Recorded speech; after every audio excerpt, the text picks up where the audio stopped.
नमस्कार मंडळी, श्री स्वामी समर्थ. तुम्ही कधी स्वामीचरित्र सारामृत वाचायला बसलात आणि मनात असा प्रश्न आला का, मी हे वाचन योग्य पद्धतीने करते आहे ना, नियम तर चुकत नाही आहेत ना, आणि खरंच का स्वामी मनातील इच्छा पूर्ण करतात? जर हा प्रश्न तुमच्या मनात कधी आला असेल, मला असं वाटते प्रत्येकाच्या मनात हा प्रश्न आलाच असेल, तर जर तुमच्या मनात हा प्रश्न कधी आला असेल तर आजचा हा व्हिडिओ फक्त तुमच्यासाठी आहे. खूप महत्त्वाचा व्हिडिओ आहे, बिलकुल स्किप करू नका. कारण आज आपण जाणून घेणार आहोत स्वामीचरित्र सारामृत वाचताना कोणत्या गोष्टी लक्षात ठेवाव्यात, कोणते नियम पाळावेत, आणि सर्वात महत्त्वाचं म्हणजे स्वामींची कृपा लवकर मिळवण्यासाठी भक्तांनी नेमकं काय करायला पाहिजे.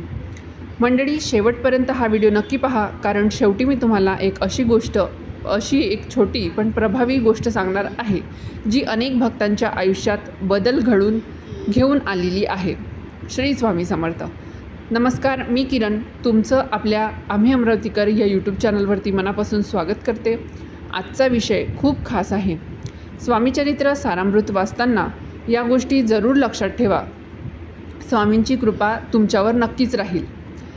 मंडळी, आपण अनेकदा पाहतो, काही लोक रोज पारायण करतात, काही लोक जप करतात, काही लोक नित्य वाचन करतात, पण तरीही ते म्हणतात इतकं सगळं करूनही मनासारखं काही घडत नाही. तर काही भक्त अगदी साधेपणाने वाचन करतात, पण त्यांच्या आयुष्यात सकारात्मक बदल दिसायला लागतात. मग फरक नेमका कुठे असतो? मंडळी, फरक फक्त नियमांमध्ये नसतो. फरक असतो तो श्रद्धेमध्ये, विश्वासामध्ये आणि भावनेमध्ये. आता सर्वात आधी आपण समजून घेऊया श्री स्वामीचरित्र सारामृत म्हणजे नेमकं काय. मंडळी, हा केवळ एक ग्रंथ नाही, हा स्वामी समर्थांच्या कृपेचा अनुभव देणारा दिव्य मार्ग आहे. अनेक भक्तांचा अनुभव असा आहे की या ग्रंथाचं नित्य वाचन केल्याने मनाला शांती मिळते, घरातील नकारात्मकता कमी होते आणि संकटातही मनाला आधार मिळतो. दिंडोरी प्रणीत सेवा मार्गातही या ग्रंथाला खूप महत्त्व दिलं जातं, कारण स्वामी समर्थ हे फक्त देव नाहीत, ते आपल्या प्रत्येक भक्ताचे रक्षण करणारे गुरु आहेत. मंडळी, आता आपण जाणून घेऊया वाचन करताना कोणते नियम पाळले पाहिजेत. पहिला नियम, रोज ठराविक प्रमाणात वाचन करा. सेवा मार्गात असं सांगितलं जातं की रोज क्रमाने 3 अध्याय वाचावेत. स्वामी समर्थ सेवा मार्गामध्ये आपल्याला रोज नियमित 3 अध्याय वाचायला सांगतात. आता जिथे वाचन संपेल त्या पुढचा अध्याय सुरू करावा. म्हणजेच 21वा अध्याय जिथे संपेल तर दुसऱ्या दिवशी आपण पहिल्यापासून 1, 2, 3 असे 3 अध्याय वाचायचे असतात. आणि शक्य असेल तर वाचनाची सुरुवात गुरुवारपासून करा, कारण गुरुवार हा गुरूंचा दिवस मानला जातो. वाचन सुरू करताना मनात छोटासा संकल्प घ्या.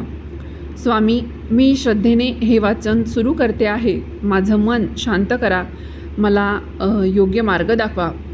मंडळी, एवढाच भाव पुरेसा असतो. आता दुसरा नियम, स्वामींचा जप करा.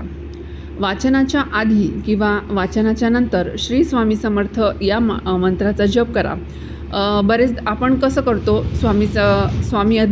स्वामीचरित्र सारामृत वाचताना आधी स्वामीस्तवन वाचतो. आपण कुठली पण सेवा सुरू करायच्या आधी स्वामीस्तवन नक्की वाचायचं. त्यानंतर एक माळ स्वामी समर्थची, श्री स्वामी समर्थ अशी एक माळ जपायची. त्यानंतर अध्याय वाचायचे 1, 2, 3, मग त्याच्या दुसऱ्या दिवशी 4, 5, 6 असे 21 अध्याय रोज 3-3 वाचायचे. तर काही लोकांना वाटतं की जपासाठी वेळ मिळत नाही, पण मंडळी, आपण दिवसभरात किती वेळ मोबाईलमध्ये घालवतो हे एकदा स्वतःलाच विचारा. स्वामींसाठी दिलेला थोडासा वेळ आयुष्यभर आधार बनून राहतो. श्री स्वामी समर्थ हा मंत्र मनाला धैर्य देतो, भीती कमी करतो आणि घरात सकारात्मक ऊर्जा निर्माण करतो. म्हणूनच मी सांगते, सर्वात पहिले स्वामीस्तवन वाचायचं, त्यानंतर श्री स्वामी समर्थची एक माळ घ्यायची, त्यानंतर 3 अध्याय वाचायचे आणि त्यानंतर 11 माळी श्री स्वामी समर्थचा जप करायचा. आता तिसरा नियम, अहंकार दूर ठेवा. कारण हा नियम खूप महत्त्वाचा आहे. कारण अनेकदा आपण वाचन करतो पण मनात नकळत अभिमान येतो मी रोज वाचते, मी खूप जप करते, मी चांगली भक्त आहे. पण स्वामींना अहंकार अजिबात आवडत नाही. स्वामींना आवडते ती नम्रता. म्हणून वाचन करताना मनात एकच भाव ठेवा, स्वामी मी काहीच नाही, सर्व काही तुम्हीच आहात. जेव्हा हा समर्पणाचा भाव येतो तेव्हा संकटं हलकी वाटायला लागतात. आता चौथा नियम, शुद्धता पाळा. शक्य असल्यास स्नान करून स्वच्छ कपडे घालून स्वामींच्या फोटोसमोर बसून वाचन करा. पण मंडळी, शुद्धता म्हणजे फक्त बाहेरची नाही, मनाची शुद्धताही तितकीच महत्त्वाची आहे बरं का. शांत मनाने केलेलं वाचन मनावर जास्त प्रभाव टाकतं. विशेषतः रात्री झोपण्यापूर्वी वाचन केलं तर मन शांत होतं, झोप चांगली लागते आणि घरातील तणाव कमी होतो. मंडळी, आता सर्वात महत्त्वाची गोष्ट म्हणजे इच्छा पूर्ण होण्याचं रहस्य नेमकं काय. स्वामी आपल्या प्रत्येक इच्छेकडे लक्ष देतात, पण ते आपल्यासाठी योग्य असलेलंच आपल्याला देतात. कधीकधी आपण हट्ट करतो, पण स्वामी काही गोष्टी थांबवतात, कारण त्यामागे आपलं भलंच असतं. म्हणून वाचन करताना स्वामींना आपल्या मनातील इच्छा अगदी मनापासून सांगा, स्वामी ही माझी इच्छा आहे, पण मला जे योग्य असेल तेच द्या. मंडळी, हा भाव खूप मोठा असतो. आता आणखी एक महत्त्वाची गोष्ट म्हणजे वाचन फक्त सवयीने करू नका, संकल्पाने करा.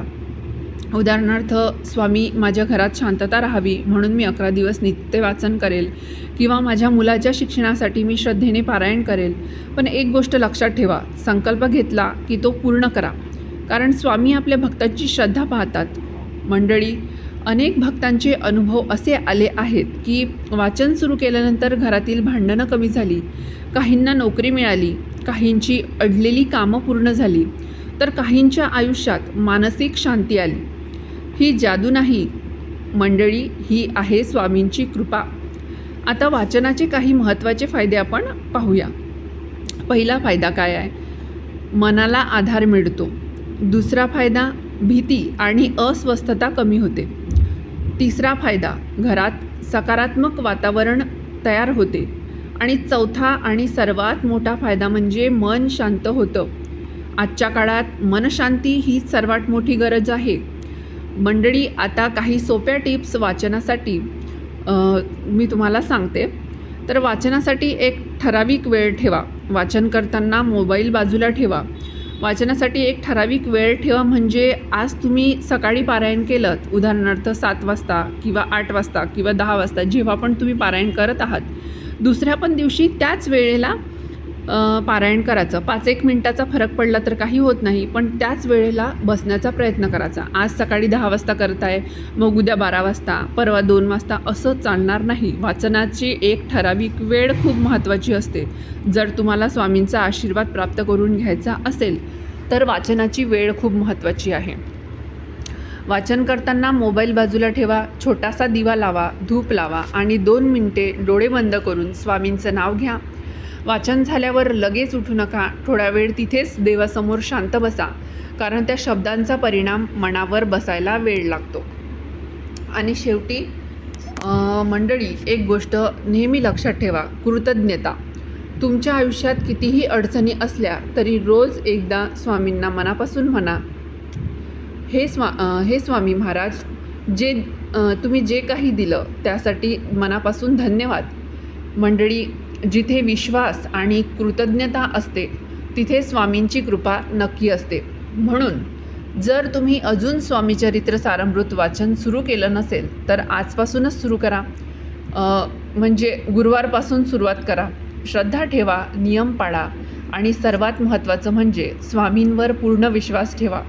स्वामींचं वाक्य तर तुम्हाला माहीतच आहे. स्वामी नेहमीच म्हणतात, भिऊ नकोस, मी तुझ्या पाठीशी आहे.